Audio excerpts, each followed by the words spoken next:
Loving Sairam to each and every one of you who have joined our Inspiration Channel session today.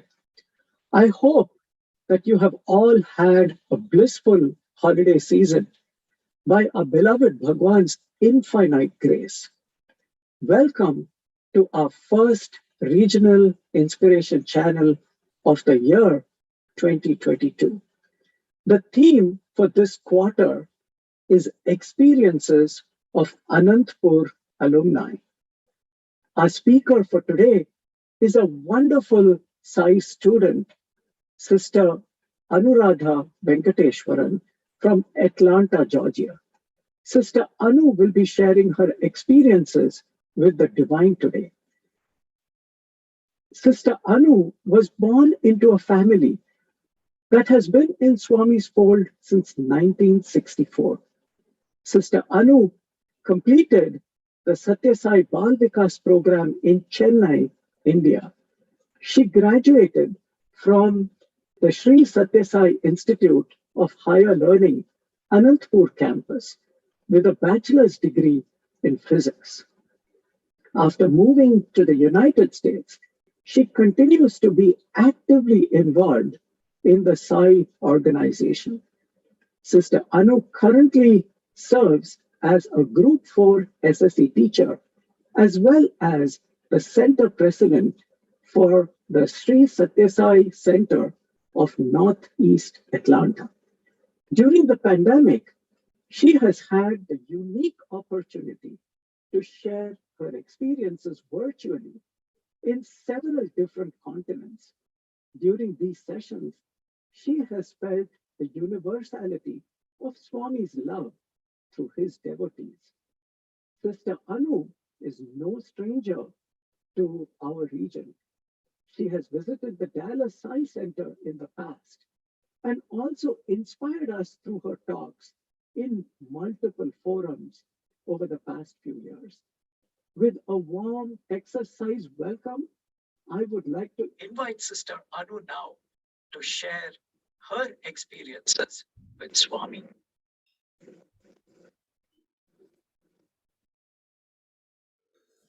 I offer my prayerful salutations at the divine lotus feet of our most beloved Bhagwan.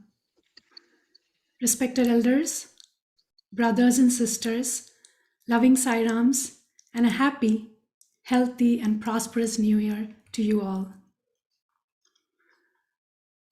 The year was 1960, date January 1st. It was a Friday that year.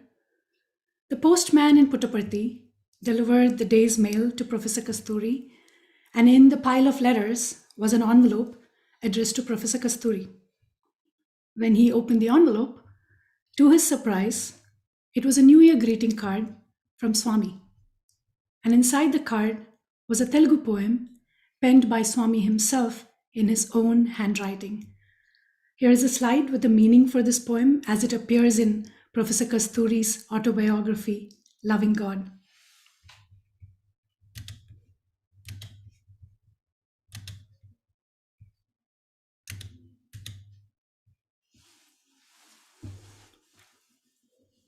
I take the liberty of singing the first couple of lines in Telugu, and then we look at the English meaning as it is printed in Loving God. కరుణింపని కంటే ఘనుడెవ్వడని కదా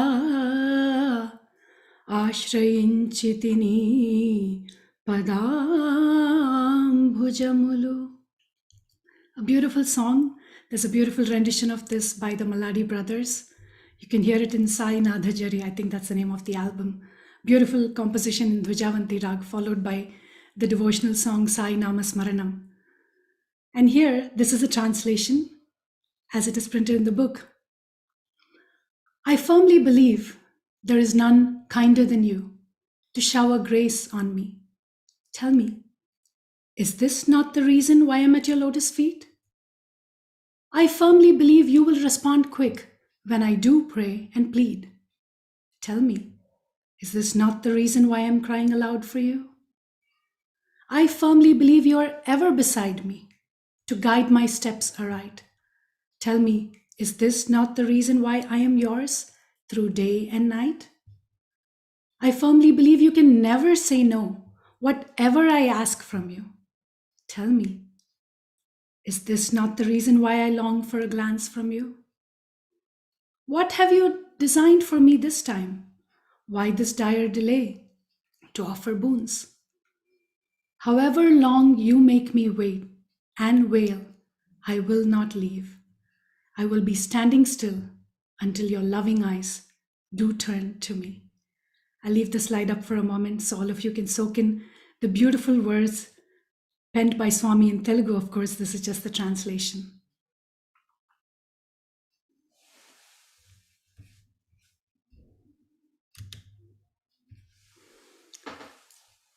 In addition to this intimate poem, there was a postscript from Swami to Professor Kasturi.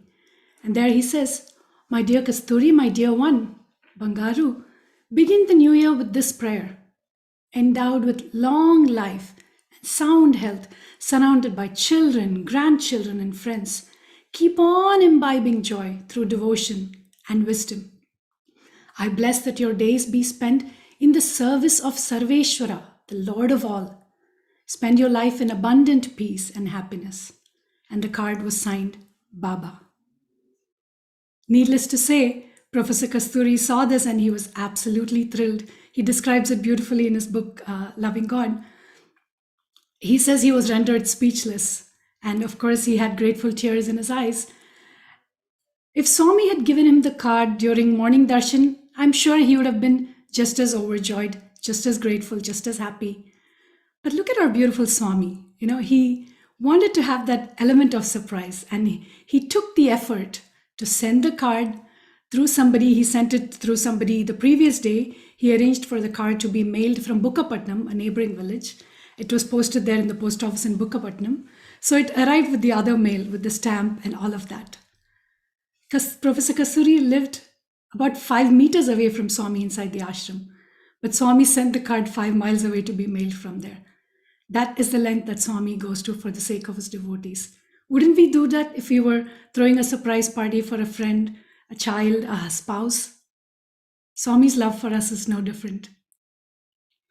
A devotee once thanked Swami for his humanitarian work, and he said, "Oh Swami, meer enta shrama tiskunnaru Swami. Swami, you have taken so much effort."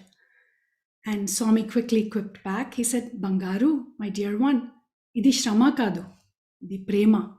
He said, "Oh dear one, this is not difficulty. It's not an effort. I don't see it as an effort. It is my love."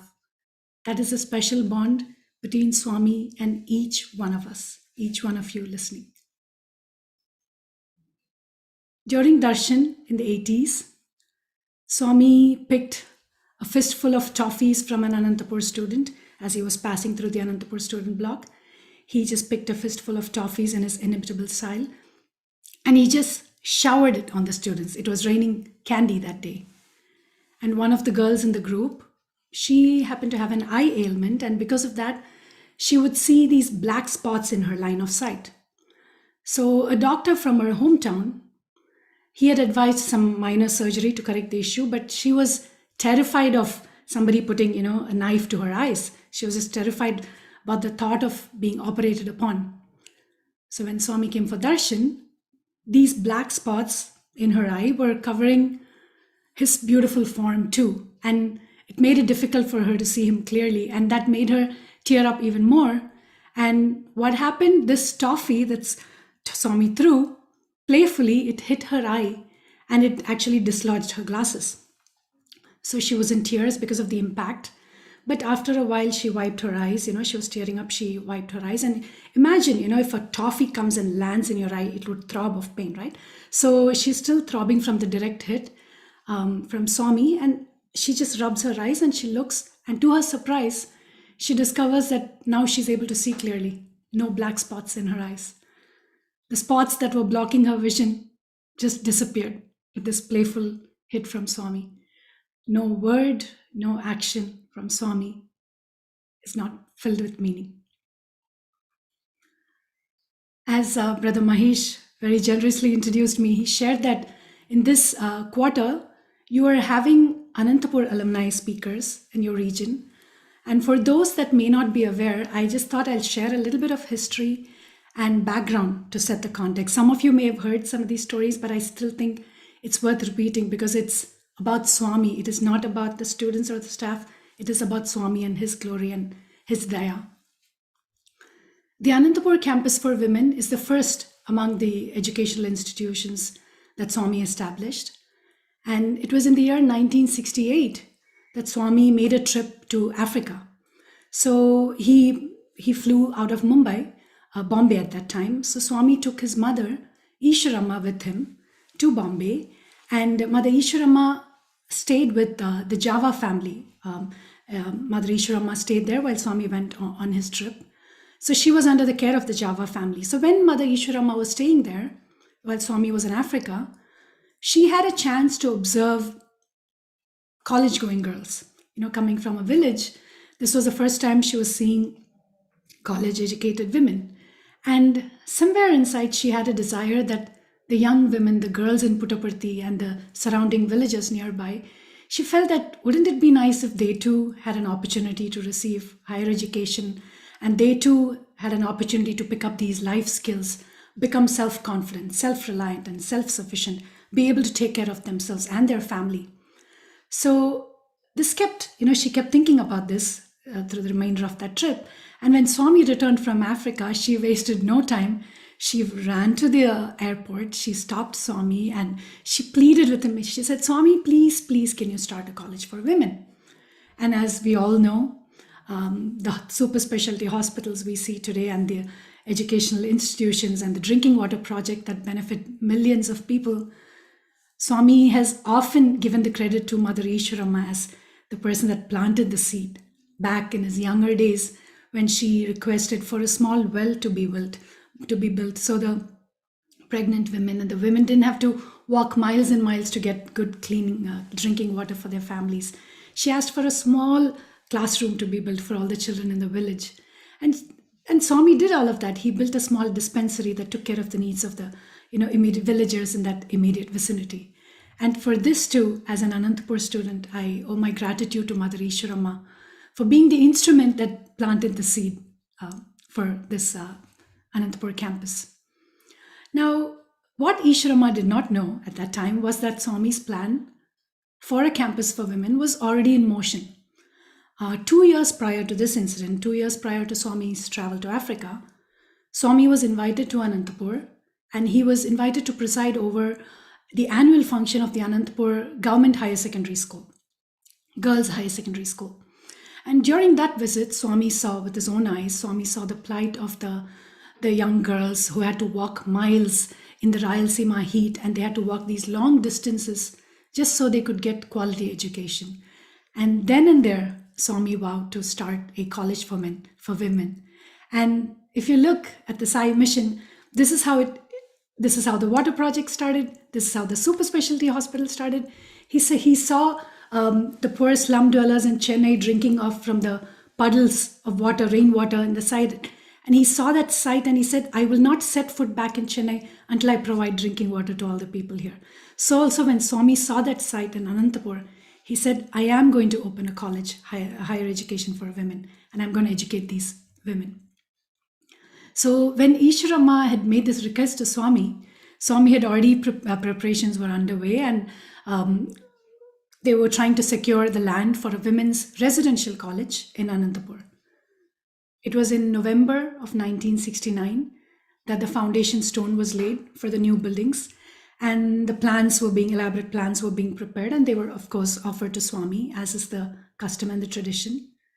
In February of 1970, the markings on the ground were being made, and before the actual construction of the buildings could happen, Swami arrived at the site with an entourage of senior devotees, and from that group, Swami called one of the maybe the tallest and the strongest looking gentleman from that group, and this happened to be the husband of late Professor Hemalata.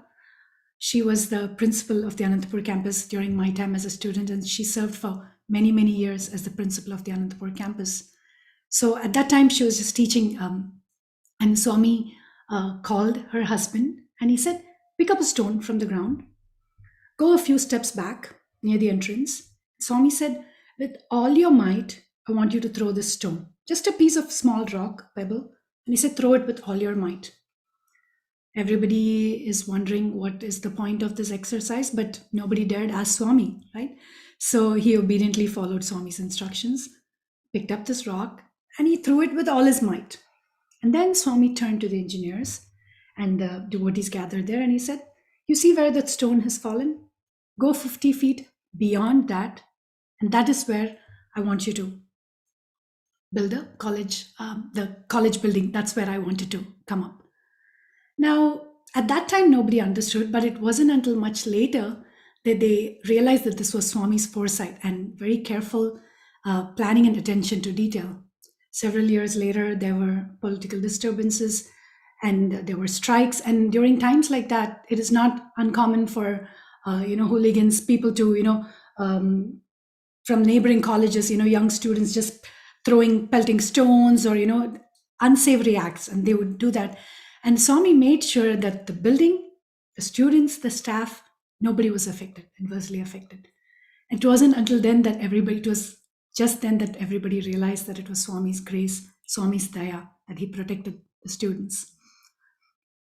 Swami himself lovingly prepared the daily routine for us in the hostel, not just in the devotional activities like Omkaram, Suprabhatam, the morning prayers, morning bhajans, evening bhajans, night prayer, not just that, but he also prepared the schedule. He made sure whether it was our sports, whether it was exercise, he made sure we had yogasanas incorporated, we had time for exercise, time for Surya Namaskaram, time for sports, all our different extracurricular activities. And he made sure up until serving milk to the students before they're ready to turn in. That is how much attention to detail Swami took. And I have a few pictures that I thought I'd share. Let me bring that up.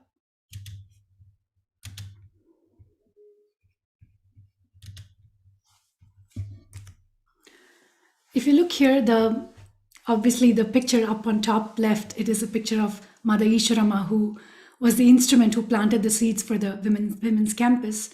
So in the top right, what the beautiful building you see is the college building. And the bottom left is actually the beautiful lawn inside our college building. It's a circular building. And if you can see, Swami sitting on this beautifully decorated jhula. The jhula was decorated by the students and staff. And you can see by Swami, some of the dignitaries are seated. Swami brought with him some guests. They are seated by Swami. And up in the second floor, you can see some of the girls, the students who stepped outside their classroom and they're having Swami's darshan. And the bottom right, that picture there is actually our college foyer. It's just a beautiful space. I haven't been to the other campuses. So yes, I have seen the auditorium in Brindavan campus during summer course, but call me biased, but I think this is the most beautiful campus. It has a large mural paintings on both sides of the staircase. There are two sets of staircases that go up from the foyer into the classrooms. And as you can see, Swami standing on that staircase, giving instructions to the senior teachers as the students again are gathered around basking in his darshan. One less known fact is that the sports meet tradition, and Sankranti is coming up in just about a week or so. Pongal Sankranti time, annual sports meet is conducted usually in the Hillview Stadium for the students from all the campuses, including primary school students. But this tradition of sports meet was started in the Anantapur women's campus. This was in the early to mid 80s, and Swami would be invited. So the principal would go and invite Swami and say, Swami, we have an annual sports day function in our campus. Please, Swami, come and bless the students and distribute the prizes. And Anantapur campus is spread over 88 acres of land. It is actually the largest of the 4 campuses. And the entire campus would be just spruced up and decorated when we receive word of Swami's arrival. And Swami would bring guests with him, including sometimes the vice chancellor of the institute and other senior devotees. Swami would personally distribute the shield and prizes to the winning team, the captains, and not only for traditional sports such as basketball, volleyball, badminton, you name it, but also for some unique sports like sack race. If you remember, they have these gunny bags, you step foot in that and you hop and get to the other end. Swami has even distributed prizes for items like sack races. So in the next slide, I have some pictures from Swami's early visits to the Anantapur campus, and this was during special events, including sports meet. In the top left, Swami is standing in the sports ground at Anantapur, and he's accepting the salutations offered by the captain. On the top right, you see, right next to that, you see the women. Swami's accepting Aarti. This was during a play, a performance. They're all dressed up. You can see them in their costumes. And in the top right, you will see the women students. They are performing a choreographed musical routine. And they're, I don't know if you're able to see it from this small picture. The girls are actually on roller skates. And this happened in the campus library. Space was cleared out. It's actually there's a beautiful story behind that. One of the Akkas, the senior sisters who was part of that group, I had a chance to interact with her almost 10 years ago when we went to Trinidad to share Swami's experiences. And I had a chance, we were all staying together in the same place, and this Akka shared some of those stories during the talks here, and she shared it personally as well. She said it was an idea that two of the girls came up with. So they got these roller skates, and in the college, after the college hours, when you're expected to, be doing your sports and exercise, they would practice in the college outside the classrooms. They would practice with roller skates. Obviously, they would have fallen and gotten up several times. And then they had an idea. They thought, why not we choreograph some steps, play some music in the background, choreograph some steps, and do something unique for a sports meet. And they gathered up. It was a team of 10 girls that ended up doing this presentation for Swami. And Swami loved it. Swami said he was so pleased. And he told the elders that were around, he said, look at my girls, they are floating on wheels. And he was so proud of the girls. And he said, I want you to come to Puttaparthi for the next sports meet of all the campuses. And I want you to perform the same item there. Of course, their excitement knew no bounds. And the following year, following sports meet, they did go there and they performed this in the basketball court in Hillview Stadium. So the picture in the bottom left is actually Swami in our hostel dining hall, which also sometimes doubled up for bhajans and Swami's darshan when he visited. You can see the plates. Some of the girls have plates in front of them. And bottom right is actually a picture, more recent picture from 2001. Here, Swami is surrounded by the Anantapur band girls. Swami gave an opportunity for the girls to play their band instruments during special events, including sports meet and even on his birthday. This is a picture from 2001, Swami's birthday. And as you can see, it is outside Swami's residence. Swami was staying in the Purnachandra at that time. This picture is from birthday celebrations in 2001. So as you can see, whether it was for sports, drama, musical offerings, Swami was always very, very encouraging of the women students. We were his daughters after all. Though there were hundreds of students, he found a way to connect with each student, and he made each student feel special.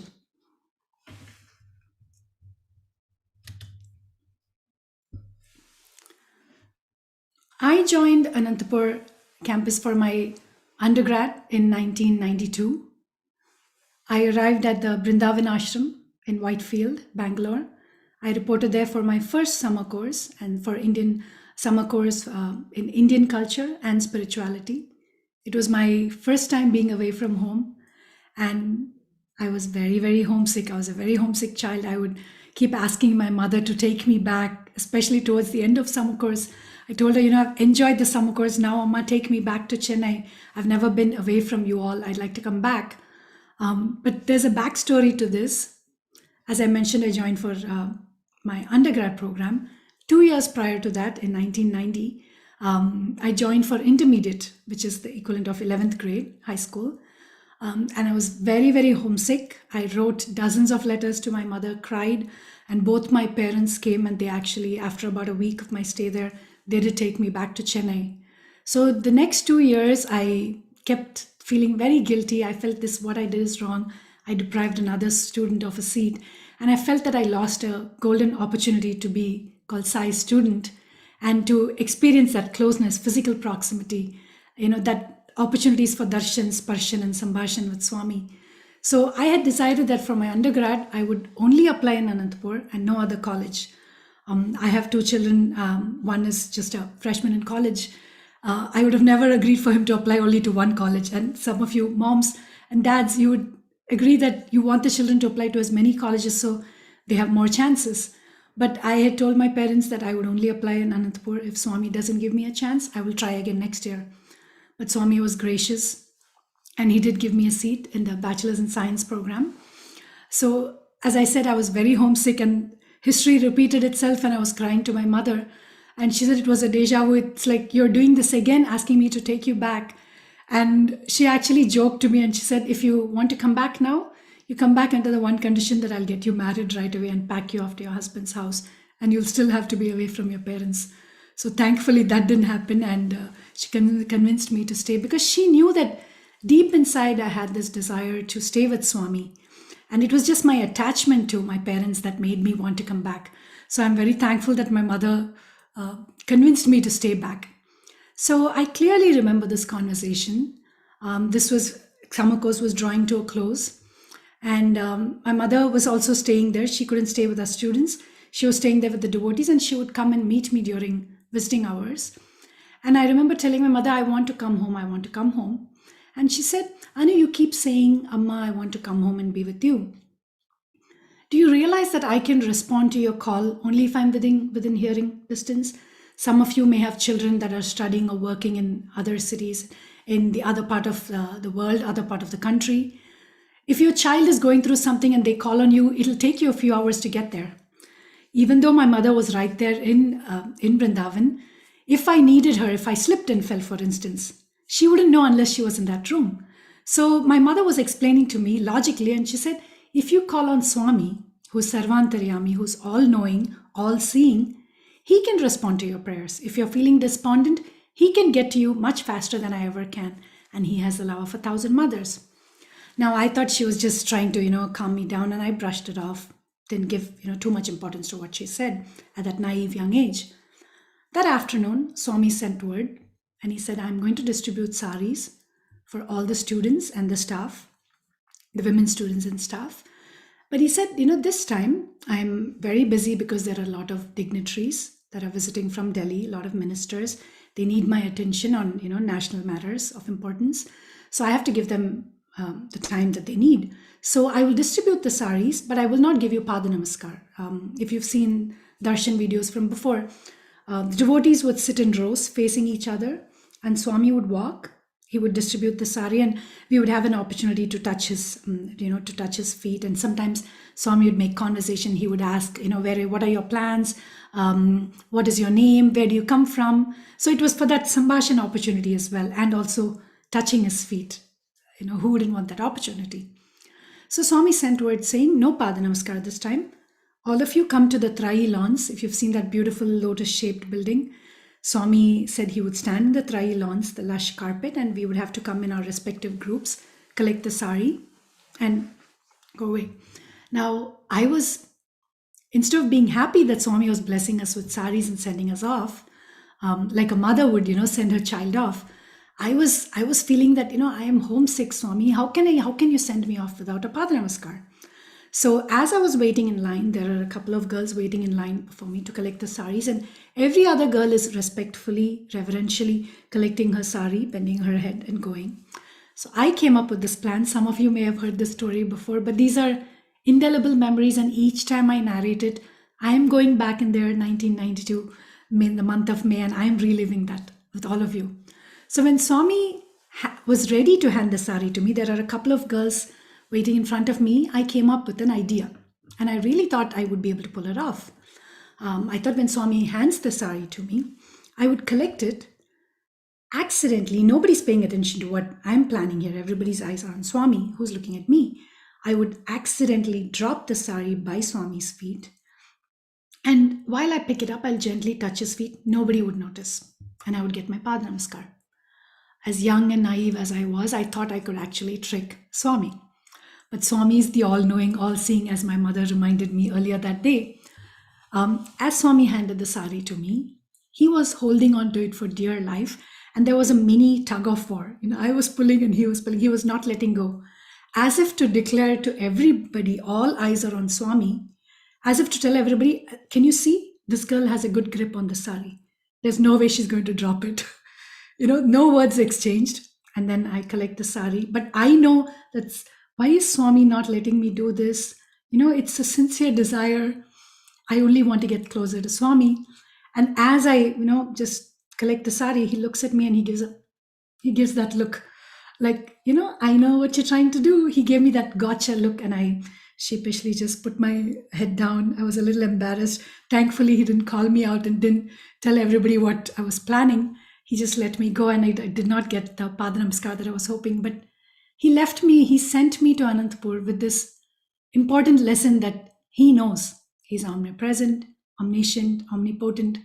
He's all-seeing, as my mother reminded me, and he's all-knowing. The next darshan opportunity came during Guru Purnima of that same year, 1992. And my birthday falls in July. And some years it has actually coincided with Guru Purnima. That day, it came just a day or two before or after Guru Purnima. So it was a tradition, it was a custom in those days that if your birthday falls close to a festival and we are taken from Anantapur to see Swami in Prashantinilayam or Whitefield, wherever he was at that time, we would be able to sit with a tray of items to get blessed by Swami. And I had some yellow rice, the akshantalu, I had that, I had haldi, I had some cloves for Swami, some sweet sugar candy, and toffees, of course, to get blessed by Swami. So as Swami came towards our block, Swami, I have a picture, I'll bring it up in just a moment. As Swami came towards our block, Swami took the candy. Swami put akshantalu on my head and on some of the other girls who were also celebrating birthdays. He took the candy and he threw it. And he looked at me and the girl sitting next to me. And in Tamil, which is my mother tongue, Swami said, Appa amma vandirkala, good morning, sollu. So he even spoke in the same dialect, the same style that we speak in our home. And he said, mother and father have come. Say good morning to them. This girl and I were wondering, our parents are not expected to come here. They haven't written to us. What is Swami asking? So I thought it applied to her. She thought it applied to me. But regardless, we were happy that we got an opportunity to take Padnamaskar. Swami spoke to us, and we were just thrilled to bits that we had this wonderful experience with Swami. So darshan, Swami goes back. We attend the bhajans, and as we are exiting, those days we used to enter. The women students used to enter from the mandir entrance, lady side mandir entrance, and it's a short flight of stairs. It's maybe 2 or 3 steps. And as we were exiting from there, as you exit from there, you can actually see the beautiful palm trees. And I could see my parents on either side, my father standing there with a suitcase and my mother on the other side with a bag. So they had actually decided to surprise me, just as Swami surprised Professor Kasturi, just like a mother, just like as a parent would. My parents, knowing that I was very homesick, they decided to surprise me, and they actually showed up with some gifts, some of my favorite sweets from my favorite sweetmeat shop in Chennai, and some items to get blessed. So again, Swami was showing me that, look, I know you didn't even know your parents were going to come, but I know I am your mother and father now. It was a reassurance from Swami. And I'll share a few pictures from my time as a student.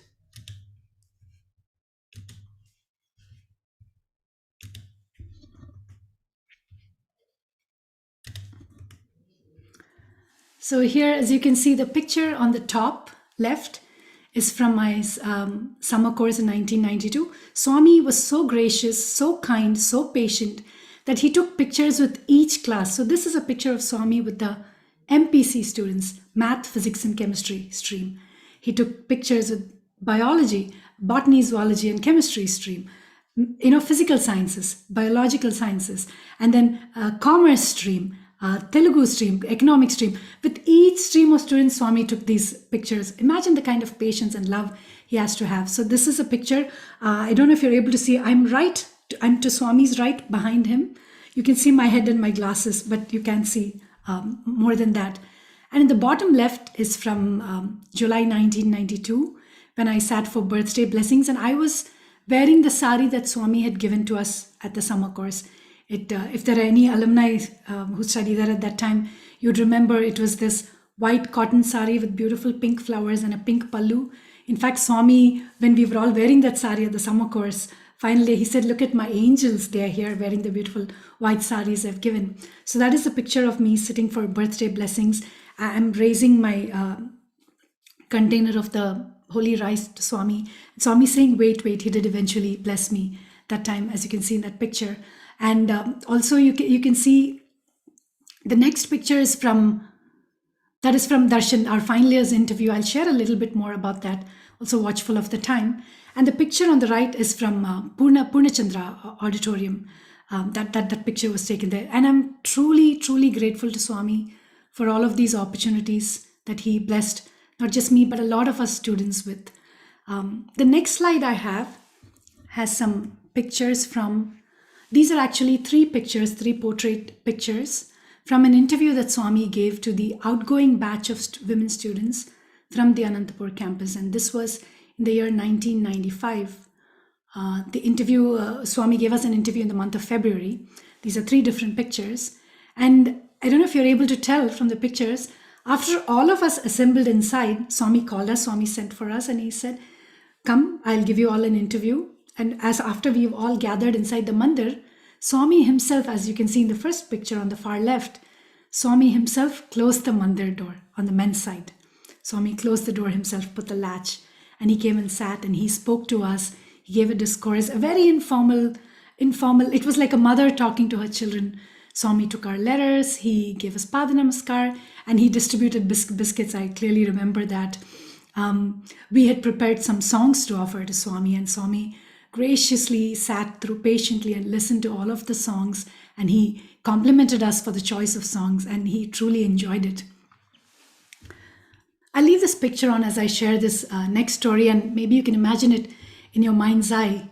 As I mentioned, this was an interview that Swami gave to the Anantapur students, the outgoing batch. So those of us who are getting ready to leave the portals of the institute, either we've finished our undergrad and we're not continuing postgrad there, or there isn't a postgrad program, or sometimes the bachelors of education students, they have finished their course and they're getting ready to go outside and either do further studies or find gainful employment, or just some of them move on and settle down, get married and start a family. So Swami, this is the audience, and Swami would talk to us. He would give us advice. He would say how to be a good daughter-in-law, how to be a good wife, and how to be confident, and how to conduct yourself in society, how to be a good mother. And he gave us a lot of pearls of wisdom. And he sent us home with this wonderful advice and his blessings, of course. So it was a tradition that we would take some devotional songs to offer to Swami. So the incident I'm about to share, it wasn't my batch. It wasn't a song that we offered. But the song "O Ma, Tu Kitni Achhi Hai," it appears in one of the movies. And it is a song that Swami really cherished, and he often asked us to sing to him. I'll sing a few lines. It goes like this. Tu kitni achhi hai, tu kitni bholi hai, pyari pyari hai. O Ma, O Ma, O Ma, Sai Ma. ये जो दुनिया है, ये one है कांटों का, तू फुलवारी है. ओ माँ, ओ माँ, ओ माँ, साई माँ. We have sung this so many times, and Swami himself has asked for this. The incident I'm about to share was told to me by another Anantapur alumni. She's younger to me and she lives here in Atlanta. She shared this with me. Their batch, when they were getting ready to leave the portals of the institute, they had prepared a set of songs to offer to Swami as a token of gratitude. And it is often, even in our bhajans, we often sing Ma bhajans. We refer to Swami as the Divine Mother. And different people, we connect to Swami differently. For some, he's a loving mother. For some, he's a stern father. For some, he's the knowledge imparting guru. And for many of us, he's all of these put together, and he's God too. So this group of students had prepared several songs that they offered to Swami. And Swami turned to the warden, Gemma Madam, late Gemma Madam, and he asked her, Are the children going to sing Oma Pata Padtara? Are the girls going to sing Oma? And our warden turned to the girls and said, girls, sing. Now they hadn't prepared. You know how with every song, even with a bhajan, you don't just show up and start singing. You sit with the harmonium player, you find out your shruti, you tell what is the beat of the song, how slow you want to start. You discuss all of that ahead of time. Thankfully, they remembered the lyrics like I did. I didn't have the lyrics in front of me. I just remembered it from memory and sang. Thankfully, they remember the tune. However, in that hurry, in that rush, there was no time to sync up between the instruments. The percussionist went a little off beat and they were apatalam, they were off beat. This didn't miss Swami's eye, but Swami did not want to let us down because he had asked for this last minute, right? He didn't want the girls to fail. So Swami actually kept beat. You might have seen it in darshan videos, Swami keeping beat like that. And as the girls sang the song and had the interlude, Swami is keeping the beat. And there's this very catchy interlude. It goes, da ra ra ra ra ra ra ra. Da ra ra ra ra ra ra ra ra ra ra da ra ra ra ra, and he was keeping beat throughout, helping the girls, as if telling them, now is your cue, now you start the antara. Look at that love. This is how Swami is, and he then doesn't stop there. He turns to the elders, the warden, the teachers, because he knows when the girls go back, they're going to get a lecture about how we should always be prepared. Swami might ask anything at any time and you should always be prepared. Swami says, be ready. So he didn't want the girls to get in trouble. So he turned to the teachers and the elders and he said, Chusara, na pillalu, enta baga padaru. He says, look at my children. Look how beautifully they've sung. Swami inspires this composition. No matter whether it appeared originally in a movie or it appeared in a bhajan with another group, Swami is the one, he's the Nadalola, Nada Brahma. He's the origin of sound itself. Om. Swami inspires the melody. Swami inspires the tune. He inspires the lyrics and he motivates us. He pats us on the back and he gives us the credit. And for you mothers out there, if your daughters or sons are trying something new, maybe they're trying to cook a new dish, they're trying to make a homemade pizza from scratch, and they're making the sauce on their own. You as a mother want to help them. You chop the vegetables for them. You heat, you don't want them to handle the oven. You take care of all of that and you give them the credit at the end and you say, look, my daughter made this amazing pizza. I'm not saying I do this, but you can identify with what I'm saying. Swami is no different. He inspires everything. He motivates us. And then he says, look how well my students have done this. Like he told the girls who did the roller skating, he said, look at my girls. Swami inspired that idea and he gives them the credit for that. We often refer to Swami as a mother, but he's also the caring father, isn't he? During an alumni meet for the women students, in those days it was celebrated as Messengers of Satya Sai. That is the name Swami gave the women and alumni group. It was called Kingdom of Mother Sai, and then Swami changed it to Messengers of Satya Sai. So when the president of the Messengers of Satya Sai group once introduced it was on Christmas Day, in the morning Swami would spend time with the Westerners and he would give the Silver Gate Darshan, listen to the carols, the Nagar Sankirtan by Westerners. And in the evening Swami would give a discourse and he would address the Westerners and the alumni. So that is when we would celebrate the Alumni Day on Christmas Day evening. When the president of the group during one of those sessions, when she introduced Swami as the founder of the Messengers of Satya Sai, Swami corrected her. He turned to her as she was speaking and he said, founder kadu, father, say father. He said, I'm not the founder of this organization. I am the father of this organization. Swami started this. So he was a mother, father, a guru, and a god, all rolled into this beautiful 5'4" form. I'll share a couple more stories that are very special to my heart. They are not my personal stories. Nevertheless, these are beautiful stories that are worth sharing. You may have even heard it from the speaker herself. This was back in November of 1982. An akka who's much senior to me. I joined in 1992 and this akka was still a student in 1982. This was during winter vacation.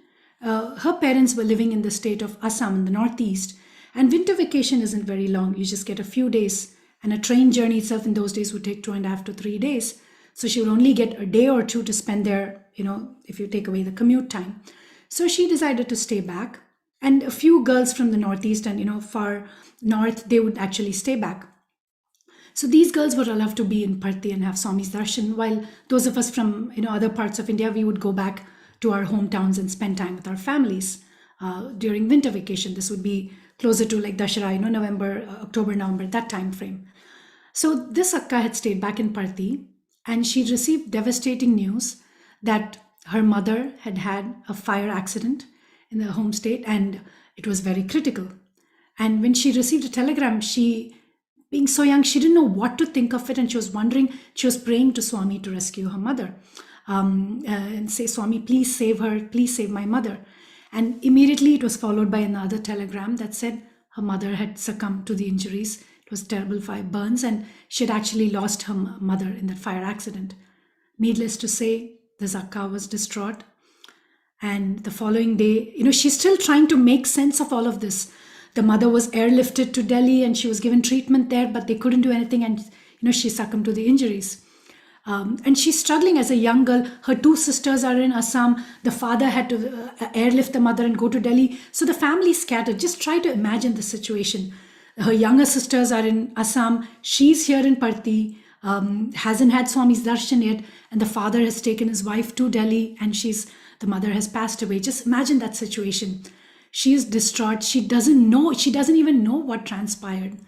Next morning, Swami made a beeline towards her at darshan, and he spoke to her very lovingly with the love of 1,000 mothers. She was crying bitterly. Swami calmed her down, and patiently Swami explained to her. And in Hindi, Swami said, life dene se bhi prayojan nahi. Even giving her life would have been of no use, because she was in such a critical stage that even if you had seen your mother like that, you would have felt that it's better to let her go. You wouldn't have wanted her to suffer like that.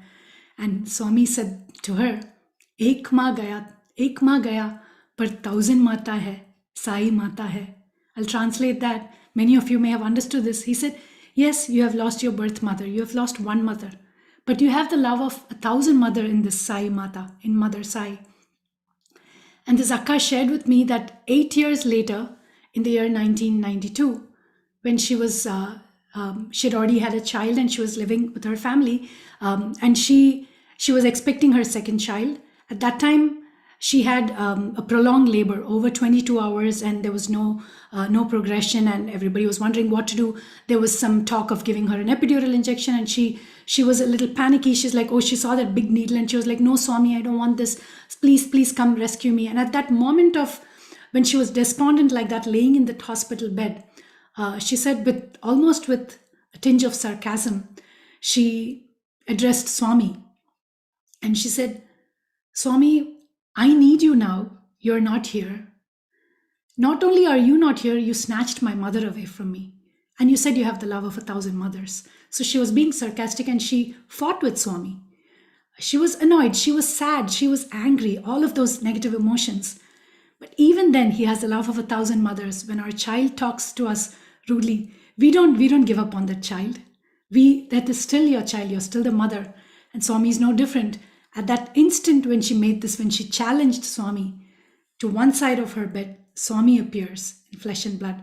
And on the other side of the stretcher, her mother appears. And needless to say, within moments, she delivered the baby with ease. The doctors were wondering, how are we going to making arrangements, and the baby just delivered very easily. They didn't even have time to, figure things out. The baby came so easily, and she had a second baby girl at the time. Imagine that Swami, not only Swami appearing, Swami is allowing the mother to also appear and reassure the mother so she can calmly deliver the child. And I got to meet this Akka. I spoke to this Akka during the pandemic. I spoke to her on the phone, and she told me, oh, Anu, many years later, she said she was diagnosed with a serious medical issue. And this happened when she just went for a routine physical, the annual physical. And they ran some tests, and they found out that she had to be hospitalized immediately. She was taken in an ambulance to be admitted. She had to have iron infusions, blood transfusions, you name it. And so she said Swami came to her rescue again. It was Vibhuti water that got her through it. This is just one of the many examples of Sai Mata's, Mother Sai's love. I watched the time. I have just a few minutes left, so I will close with a couple more stories. In October of 1961, Professor Kasturi took that month's edition of the Sanatana Sarthi magazine to Swami, as was the practice in those days. Swami would personally look at all the articles. Swami would contribute articles. Early on, he contributed articles, and then, sections from the Vahini would appear there. Swami would even select what picture should go there. And that being the holy month of Dashara, Navaratri, Professor Kasturi had chosen a beautiful picture of Mother Durga for the front cover. And in the back, he had chosen a beautiful picture of Swami. And under the picture was a caption, Satya Sai Mata. Swami examined everything. He looked at the picture and he turned to the back of the book magazine, and he saw his picture. He examined it. He liked it. But then he saw the title and he said, no, change the title. Now, you might wonder, it is Satya Sai Mata. What would Swami have changed it to? Is it Sai Mata? Is it Mata? Swami asked him to change it to Satya Mata. And if we look at it, all else in this world is Mithya Mata. Jag hai Mithya. Kavita Krishnamurti sings in the song on Mother Ishwarama. This world is Mithya, is Maya. It comes and goes. Jagat. Jagat, the world, Swami would say, comes and goes. That's why it's Jagat. And we are so attached to this Jagat. Swami said, all of this is Mithya Mata. I am the Satya Mata. And he's the one true permanent mother to us all, who's always with us. As a parting thought, I'd like to leave you all with a beautiful incident that is very, very telling of what Swami expects from us. And this too has an Anantapur connection. The last time Swami visited the Anantapur campus in person was in 1989. And I joined in 92. So I did not have the good fortune of seeing Swami in the campus, but thankfully we were taken for all the festivals to Parthi and Vrindavan, and we got to bask in his darshan. So the teachers felt they had to do something drastic to get Swami's attention, and Swami is pleased with any sadhana you do. So they did a lot of chanting, and it had been 10 years since Swami had visited the campus. So in 1999, they decided they would take a padayatra. They would walk by foot and come to Parthi, and they thought maybe that would get Swami's attention. They decided Swami would not want them to go through the inconvenience of walking all the way from Anantapur. So they decided from, a few kilometers away, about 50 kilometers away, they walked from one of the neighboring villages, they walked to Parthi in a padayatra. So when they arrived there, morning bhajans were going on. They were given priority seating near the veranda where Swami would come out from the ladies' side to go back to his residence. Swami was staying in the Purnachandra in those days. So when Swami came out, one of the senior teachers tried to get Swami's attention, and she knelt down and very humbly prostrated in front of Swami and said, Swami, Mandir Nadchikon Acham Swami. Swami, we have all walked and we have come to have your darshan, Swami. And Swami said, oh, Nadchikon Rava Karled Bangaru, Swami Batallo Nadiste Chalu. Oh, my dear one, you don't have to walk miles to come see me. You don't have to fly and change 3 planes to come see me. You walk in the path that I have laid for you. Follow my teachings and walk in the path that I have shown you. So that is what Swami expects from us. He wants us to walk in the path, and that is enough. That is what truly pleases him. The Anantapur campus is several hours drive away from Parthi and much, much further away from Vrindavan campus. I remember this one year, 1993, due to several reasons, Swami stayed in Vrindavan for a prolonged period, that spring and summer. And Vrindavan ashram is much, much further away for us from Anantapur, so we didn't get to see Swami often. And Swami's finally sent word for us to come for Guru Purnima that year. And Puttaparthi was still a few hours away. But though we were physically away from Swami, Swami constantly reminded us, in his own inimitable ways, he reminded us that it is actually very easy to bring Swami close to us if we fill our hearts with love. And when we call out to him wholeheartedly and we follow in the path that he's shown us. He says beautifully, if you call out Sai, I will respond Oi and coming running to you. In a beautiful way, he says, Ni Sai ani piliste nen Oi ani vachestanu. You just say Sai and I'll come running to you. And we have learned this from, all the beautiful stories from our epics. Draupadi Vastraharan, when she called out to Krishna as Mathura Nivasi, as Brindavan Vihari, Krishna did not appear. He said, I would come running to you, but you said Brindavan, so I had to run back to Brindavan and then come back to you. I would say Mathura, I would have to run back to Mathura and come find you. So when she said Hridaya Vihari Krishna, and she actually lets go, she's not trying to protect her honor, she lets go and puts her hands up and she says Hridaya Vihari Krishna, he appears there instantly and he comes to her rescue. Same as the story with Gajendra Moksha. He says, oh, Mahavishnu of Vaikunta, Mahavishnu, even if he was nearby, has to go back to Vaikunta because he honors the devotee's words more than the devotee himself honors it. And these stories are meant to teach us a lesson. We shouldn't take them literally like that. So Lord Vishnu says, I had to run back to Vaikunta and come back. So it took me a while. That is why you had to fight all those years with the crocodile. And he too, when he realizes that the distance between me and the Lord is the same distance between him and I. So you decide what that distance is. And there is a beautiful story of Brother Ruchir Desai who passed away recently from COVID. He was teaching at the Brindavan campus. Once he felt that Swami was giving him the cold shoulder and he was getting the cold treatment, the freezer treatment. Swami was not giving him attention. He felt, oh, Swami, you're avoiding me. You're not giving me attention. Swami once asked him after a few days of this supposed cold treatment, Swami asked him, he said, Ruchir, what is the distance between me and you? He said, Swami, about 2.5, 3 feet, wondering if he was right. And Swami said, okay, so the distance between me and you is 3 feet. What is the distance between you and me? He said, Swami, 3 feet. That's it. Swami didn't say anything further. The avatar is always cryptic. He allows you to dig deep and pull out the messages, which is why we have our study circle, so we can read these lines and understand what is Swami trying to say. He got his message. He said, you are as far from me as I am from you. In our bhajans we sing, we are never away from the avatar eyes. We are only as far as the space from our hearts. Let us bring Swami close to our heart. Let's call Sai and he'll come running to us. Oi. With these few thoughts, I thank you for your patient listening. Jai Sai Ram.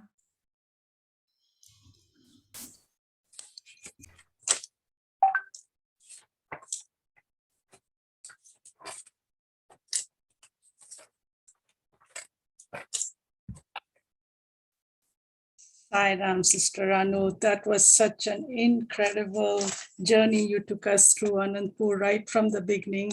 So I will just go through some of the points I took, and it just has been, you have shown how Swami is has love of 1,000 mothers. And you started us off with the New Year greeting card by that Swami gave Professor Kasturi, that he could have just given it to him, but he sent it 5 miles. So it was a nice surprise, just like how mothers, we like to surprise our children.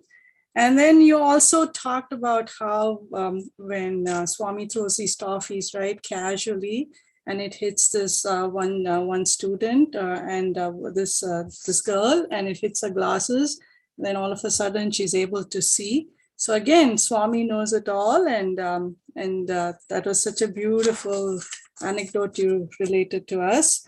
And then you also went on to express your gratitude for Mother Ishwarama, how she really, when she was in Mumbai and she saw the girls there, and she wanted Swami to build a college so that they can become more self-reliant and take care of their families.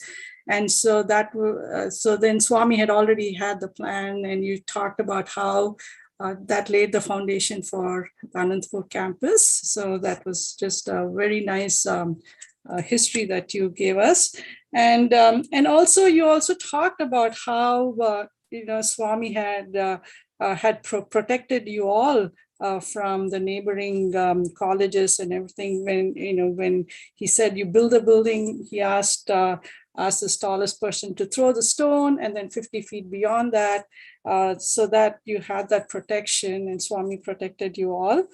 And also, like you talked about how Swami's attention to detail for everything, so you talked about that, and then you shared lovely pictures and each picture has a story. And then you also, I really liked how you went over the history of how Anantapur campus was the first campus to have the sports meet. And then love the picture of the roller skates, of all the students with the roller skates, and how they wanted to show Swami what they could do, and how Swami invited them to put a party and how they performed in the basketball court in the Hillview Stadium. So that was wonderful. And then, he made each student feel special. So like you said, we are all Swami's daughters, and he made each person feel special. And then you talked about your journey, how you had this yearning to go be with Swami, but then also you had your attachment to your parents, so you wanted to go back. This was after your high school, and then when you're applying for college, undergrad, you said you just applied to one college, and that's it. Yeah, and like you said, we nowadays we definitely want to allow our children to do that, but you said no, Swami wants me, he'll take me. So yeah, that was really, and Swami did take care of you. And also you talked about how your mother advised you, right? Like she said, if you keep getting attached to me, and if I can only hear you when I'm in the same room, or you call me, but if you call Swami, he has a love of 1,000 mothers, and he'll respond to you right away. And that's been the running theme throughout your talk as well, of Swami's love of 1,000 mothers. And then you also talked about the funny incident of how you had planned about the saris. that was funny, and how Swami knew that what you were planning, so he wouldn't let go of the sari.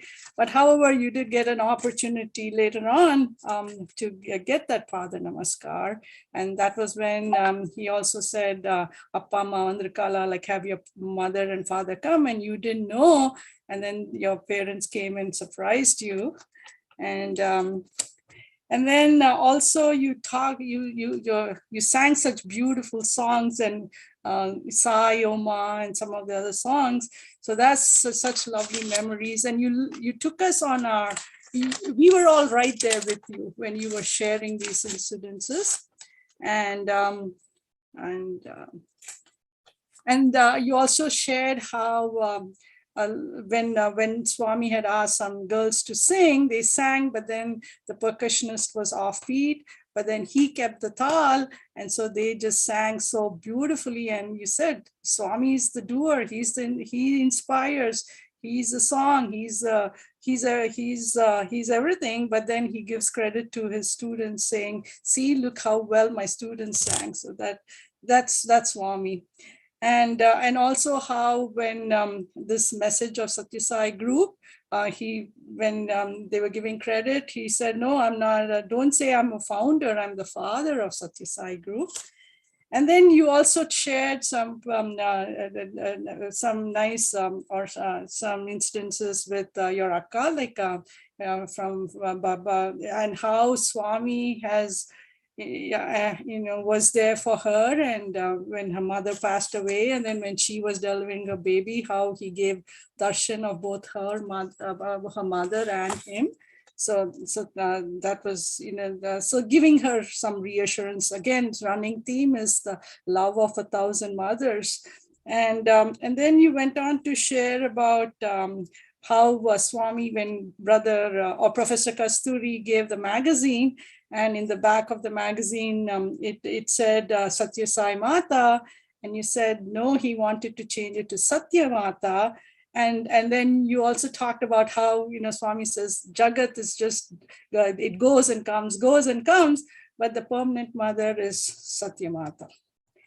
And then you also shared about how, the teachers, they walked all the 50 kilometers from Puttaparthi, and they wanted to do the sadhana. And they went and saw Swami, and how Swami knew that, right? And he says, no, you don't have to walk 50 kilometers, or you don't even have to fly. You just walk my path and follow my path, and that's enough. And I loved how you said, when you said, when you say Sai, Swami comes running, oi. So that was really nice. And you talked about Gajendra Moksha, about Vishnu, and also about Draupadi, when she called about Hridayavasini, then he comes running right away. And then you also shared a beautiful analogy or experience by Brother Ruchir Desai, where we are all only as far as we think we are to Swami. So that was wonderful. You gave us such lovely nuggets for us for the new year, and it's and you have given us so much energy as well, like Swami's energy. So thanks for sharing your evening with us. It's just been beautiful. And just to close this call, we will have our next session again, continuing on this Anantapur experiences from other students. We on February 2nd, same time at 8 p.m. we will have Sister Pallavi Vedantam from Region 1, and she will share her experiences. With that, thank you so much. Sai Ram.